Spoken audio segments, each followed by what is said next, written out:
Shalom teman-teman. Apakah kalian tahu bagaimana itu gereja setan?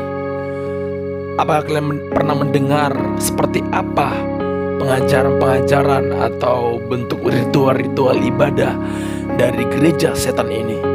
Jangan kemana-mana, saksikan video ini sampai selesai.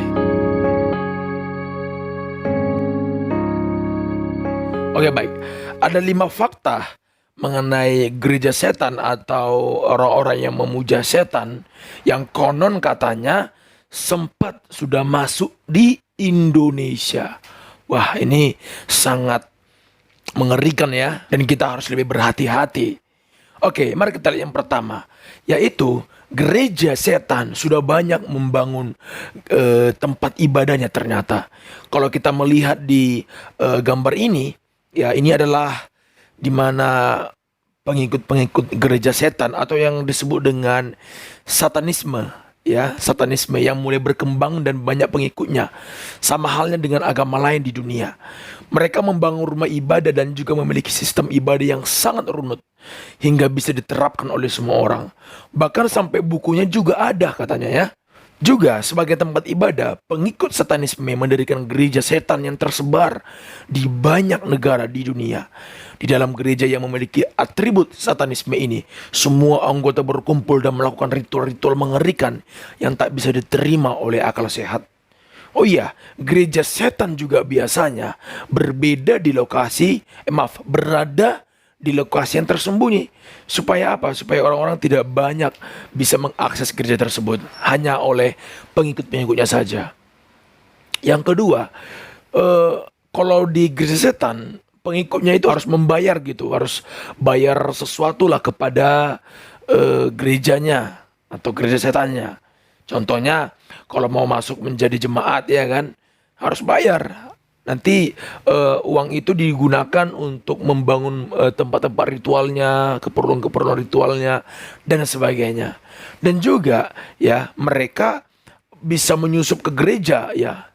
Ini faktanya yang selanjutnya, bahwa mereka itu berpura-pura masuk ke gereja yang biasa, berpura-pura menjadi jemaat, dan mempengaruhi jemaat yang lain supaya apa? Mengikuti aliran satanisme itu atau gereja setan itu. Supaya apa? Mereka mencari jemaat-jemaat yang mempunyai uang lah ya, dalam hal finansial itu yang sudah banyak duitnya. Supaya apa? Mereka bergabung dan mereka bisa nanti juga membantu gereja setannya. Yang keempat faktanya yaitu mereka bisa menggunakan media ya untuk mempengaruhi orang. Karena dari media ini kan orang sudah banyak sekarang mengakses, baik itu media sosial atau apapun itu. Bahkan juga dari public figure. Sengaja ada public figure yang banyak diikuti orang, yang banyak disanjung orang. Itu bisa aja dipengaruhi oleh gereja setan.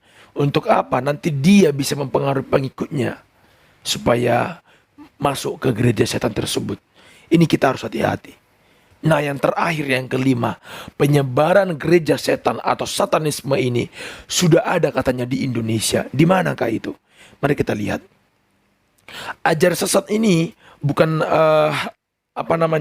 nggak sesuatu yang baru sebenarnya ya, tetapi sudah lama ini kita dengar. Tapi di Indonesia ternyata sudah ada, yaitu di Bandung katanya ya. Kita sudah mengenal siapa itu Lia Eden dengan aneka ajarannya. Lalu ada lagi sekte Satria Piningit Weteng Buwono yang sempat mengajarkan seks bebas yang mengerikan. Wow. Selain dua hal itu, satanisme ini juga golongan sesat. Juga dikatakan telah menyusup dan merekrut banyak pengikutnya. Nah, ini bisa dilihat gambar-gambarnya ya. Salah satu banyak tempat perkumpulan tadi di Bandung ya.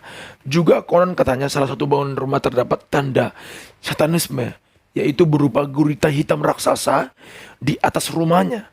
Jadi warga menduga bahwa lokasi yang tak sembarang orang bisa masuk ini adalah sarang dari pengikut satanisme di Indonesia.